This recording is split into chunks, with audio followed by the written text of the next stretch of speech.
इचलकरंजीच्या काळ्या ओढ्यावर उद्या धडक. आंदोलन अंकुशसह गावांचा सहभाग. 11 गावे बंदचे आवाहन.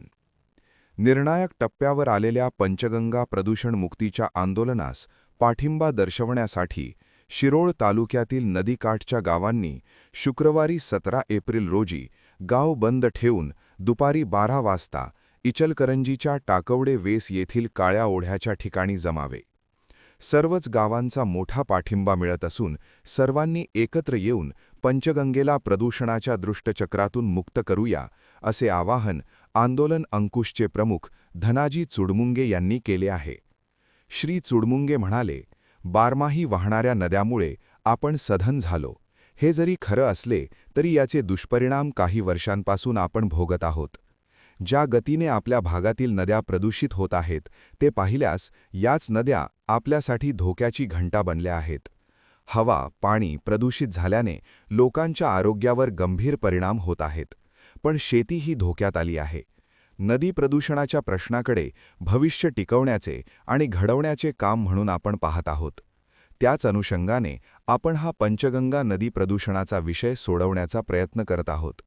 नदी ज्या धरणापासून सुरू होते त्यावेळी पाणी एकदम स्वच्छ असते, पण पुढे आल्यावर तेच पाणी प्रदूषित होऊन विषात रूपांतर होते. कारखान्यांचे रासायनिक सांडपाणी याला कारणीभूत आहे. पंचगंगा काही प्रमाणात रुई बंधाऱ्याच्या मागे स्वच्छ दिसते, पण त्यापुढे इचलकरंजीला त्याच नदीची गटार झालेली दिसते, कारण महापालिकेचे मैलायुक्त पाणी आणि प्रोसेसचे रासायनिक पाणी ओढ्याद्वारे थेट नदीत सोडले जाते. इचलकरंजीच्या पुढे तर याला नदी म्हणायचे की गटार असाच प्रश्न पडतो. पाणी प्रदूषण करणाऱ्या घटकावर कारवाई करून नदी प्रदूषण रोखायची जबाबदारी असलेले प्रदूषण मंडळाच्या बाबतीत बोलायचे झाले तर कुंपणानेच शेत खाल्ले अशी स्थिती आहे. कायदेशीर मागणीवर आधारित आपले हे प्रदूषण मुक्तीचे आंदोलन सुरू आहे. लोकांचा आंदोलनाला सहभाग आणि पाठिंबा आहे. शुक्रवारचे आंदोलन हे निर्णायक आहे. पंचगंगा नदीकाठच्या गावांनी शुक्रवारी गावे बंद ठेवून इचलकरंजीतील आंदोलनात सहभागी होऊन पंचगंगेला प्रदूषणातून मुक्त करण्यासाठी योगदान द्यावे, असे आवाहनही श्री चुडमुंगे यांनी केले आहे. महान कार्य न्यूजसाठी महेश पवार, शिरोळ. प्रदूषणाच्या विरोधात उद्या पंचगंगा काठावरची सगळीच गावं उद्या स्वयंस्फूर्तीने बंद पाळणार आहेत. त्याचबरोबर गेल्या 20-22 वर्षाचा जो हा पंचगंगा प्रदूषणाचा विषय आहे तो सध्या ऐरणीवर आलेला आहे. याचं कारण इतकंच आहे की गेल्या 20 वर्षामध्ये या प्रदूषणाचे दुष्परिणाम इथला पंचगंगा काठावरील नागरिक आणि शेतीला भोगावे लागत आहे. आता ह्या प्रदूषणाचे चटके इथल्या जनतेनं भोगून झालेले आहेत आणि तरी प्रदूषण करणाऱ्या घटकांना याबाबत शेतकऱ्यांची किंवा इथल्या नागरिकांची अजिबात सहानुभूती नाही. या पंचगंगा प्रदूषणाला सर्वात जास्त जबाबदार असणारी इचलकरंजी महानगरपालिका असेल किंवा इचलकरंजीमधले प्रोसेस कारखाने असतील.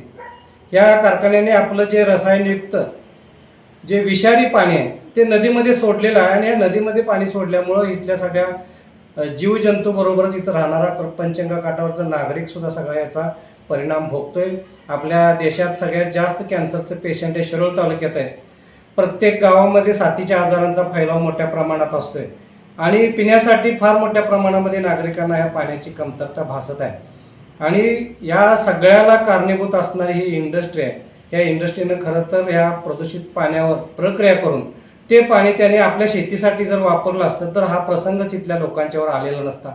पण या पंचगंगेला स्वतः गटरगंगा समजून या लोकांनी या पंचगंगेमध्ये आपलं दूषित पाणी सगळं सोडलेलं आहे आणि ही इचलकरंजीची नगरपालिका मात्र चांगलं पाणी आपल्या कृष्णेचं इथून लांबून येऊन घेऊन जातात. माझी विनंती आहे, जर तुम्हाला प्रोसेसचं पाणी आणि तुमच्या मैलायुक्त पाणी जर पंचगंगेमध्ये सोडायचं तुम्हाला थांबवता येत नसेल तर तुम्ही इथलं कुरुंदवाडचं पाणी घेणारं ते बंद करा आणि तिथं तुम्ही टाकवड्याच्या ज्या काळा ओढा ज्या ठिकाणी तुमच्या पंचगंगा नदीमध्ये मिक्स होतोय त्या ठिकाणी तुम्ही इंटेकवेल बसवून तिथनं पाणी उपसान ते तुम्ही इचलकरंजी नागरिकांना द्या.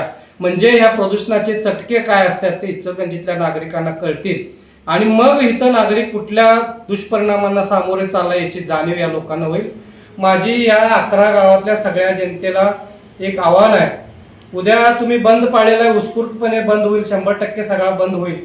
पण उद्या नुसता बंद पाळून हे होणार नाही, तर तुम्ही सगळ्यांनी उद्या पंचगंगा काठावरील ह्या प्रदूषणाला जबाबदार असणारा जो काळा ओढा आहे त्या काळा ओढा बंद करावा अशी आमची अपेक्षा आहे. आणि प्रशासनाबरोबर 2 बैठका झाल्या तरी अजून त्यामध्ये या प्रशासनानं भूमिका घेतलेली नाही. उद्या एकतर काळा ओढ्यात येणारं पाणी बंद करावं, अन्यथा काळ्या ओढा घाण करणारे जे प्रदूषित घटक आहेत ते बंद करावेत. याच मागणीसाठी उद्याचं आपलं आंदोलन आहे. माझी नागरिकांना विनंती आहे, नुसतं गाव बंद करून तुम्ही थांबू नका, तर सगळ्यांनी उद्या काळा ओढा टाकवडे वेश इथं दुपारी 12 पर्यंत पोहोचायचा प्रयत्न करा. उद्या ह्या आंदोलनाचा शेवट असेल आणि उद्यापासून आपल्या पंचगंगेचं प्रदूषण मुक्त होण्यासाठी सुरुवात असेल.